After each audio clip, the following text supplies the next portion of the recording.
Assalamualaikum warahmatullahi wabarakatuh.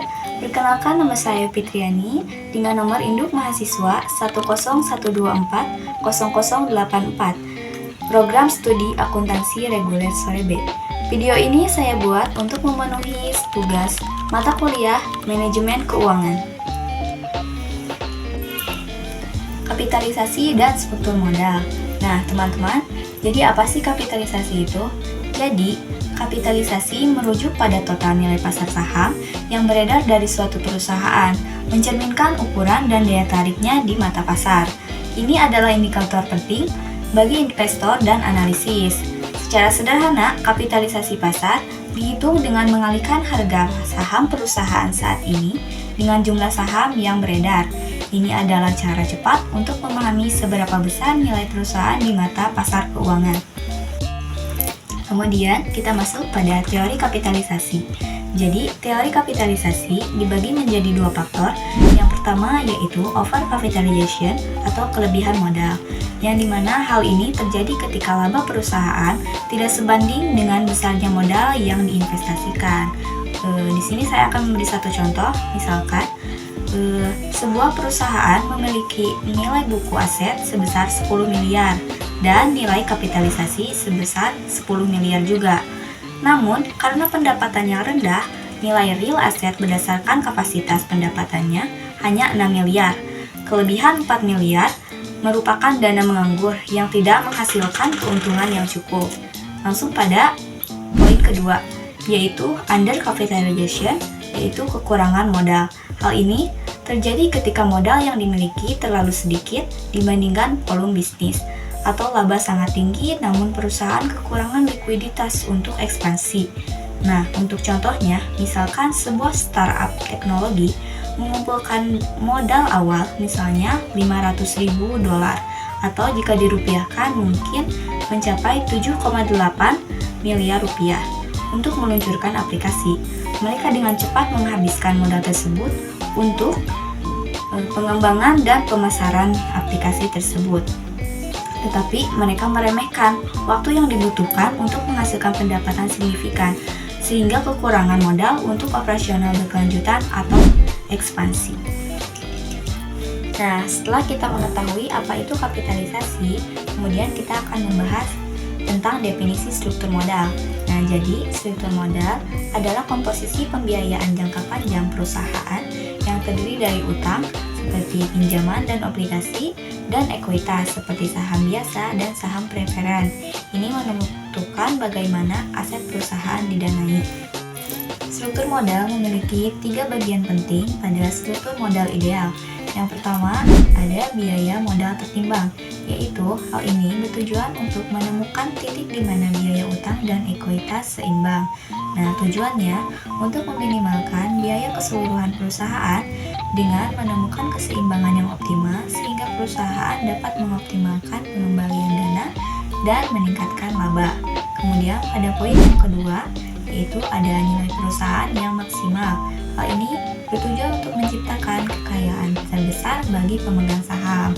Nah, jadi kombinasi pendanaan yang tepat memungkinkan perusahaan untuk mendanai inisiatif pertumbuhan secara efektif, yang pada akhirnya meningkatkan nilai pemegang saham pula.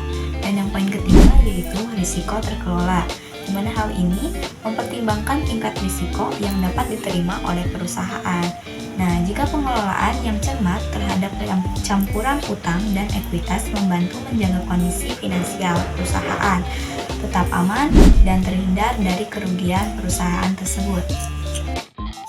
Masuk pada sumber-sumber pendanaan. Nah, jadi sumber-sumber pendanaan dibagi lagi menjadi dua bagian, yaitu sumber pendanaan pada utang dan sumber pendanaan pada ekuitas.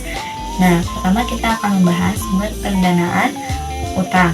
Nah, jadi utang ini dibagi lagi menjadi 3 bagian, yaitu yang pertama adalah obligasi. Nah, obligasi adalah instrumen utang jangka panjang di mana penerbit atau perusahaan seperti pemerintah berjanji untuk membayar kembali jumlah pokok pinjaman pada tanggal jatuh tempo. Dan dalam banyak kasus membayar bunga tetap secara berkala selama jangka waktu tertentu. Kemudian pada poin yang kedua, yaitu pinjaman bank.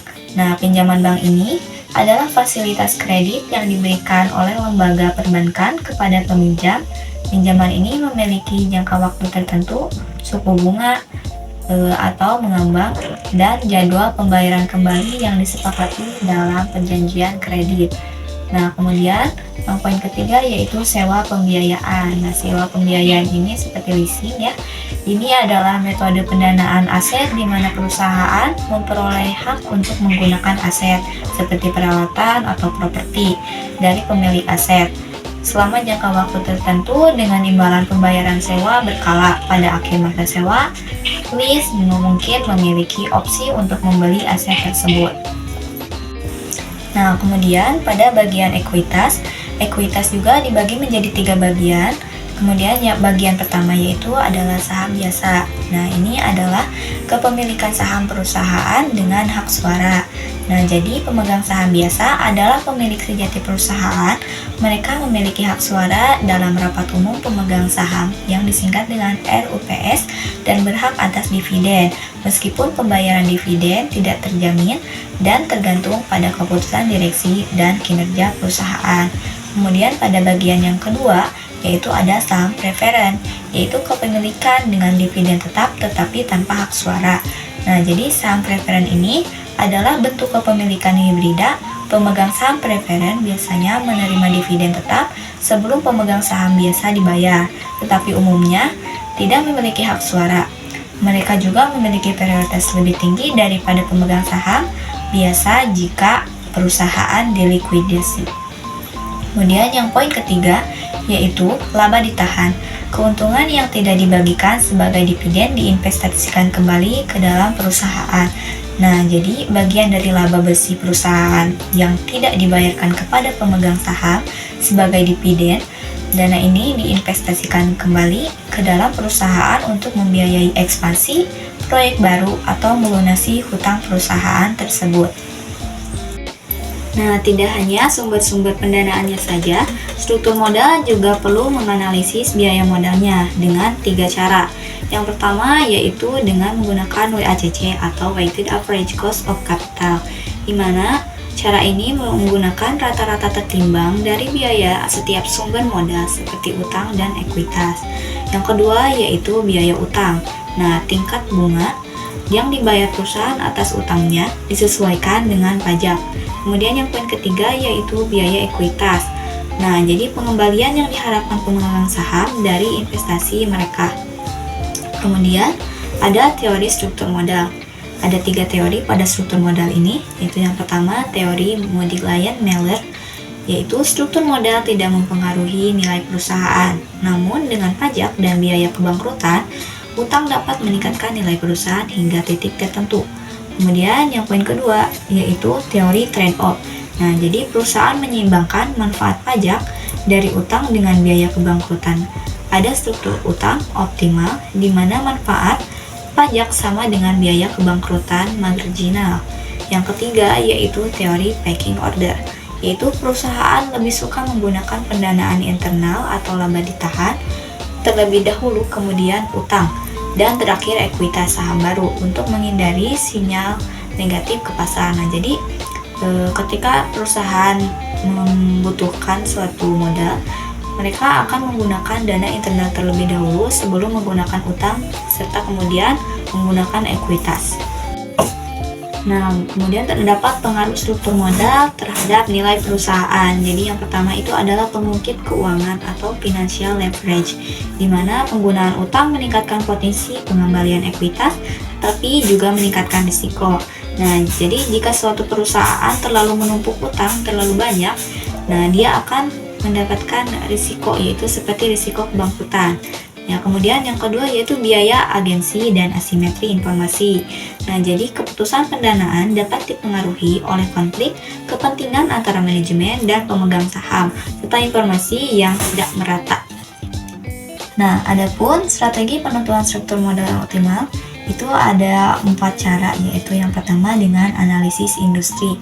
Nah, di mana analisis industri merupakan cara untuk memahami karakteristik industri tempat perusahaan beroperasi, termasuk tingkat persaingan pertumbuhan dan sensitivitas terhadap siklus ekonomi. Kemudian yang kedua yaitu profil risiko. Nah, di mana profil risiko ini yaitu untuk mengevaluasi tingkat risiko bisnis dan keuangan perusahaan untuk menentukan jumlah utang yang dapat ditanggung secara aman. Dan adapun yang ketiga yaitu fleksibilitas keuangan. Nah, jadi fleksibilitas keuangan ini digunakan untuk mempertimbangkan kemampuan perusahaan untuk mengakses sumber pendanaan tambahan di masa depan. Yang penting untuk peluang investasi atau menghadapi ketidakpastian. Nah, yang terakhir yaitu tujuan perusahaan, di mana tujuan perusahaan menyelaraskan struktur modal dengan sasaran strategis. Perusahaan seperti memaksimalkan nilai perusahaan, mempertahankan kendali, atau mencapai peningkat kredit yang tertentu. Nah, jadi pada kesimpulannya, kapitalisasi dan struktur modal merupakan elemen kritis yang penting untuk pertumbuhan dan nilai perusahaan. Keseimbangan optimal antara risiko dan pengembalian sangat diperlukan untuk meminimalkan biaya modal. Pendekatan dinamis dalam mengelola struktur modal juga penting, karena memerlukan penyesuaian berkelanjutan sesuai dengan kondisi pasar yang terus berubah. Dengan demikian, perusahaan dapat meningkatkan nilai dan mencapai tujuan jangka panjangnya. Baik, mungkin hanya itu yang dapat saya sampaikan. Terima kasih. Wassalamualaikum warahmatullahi wabarakatuh.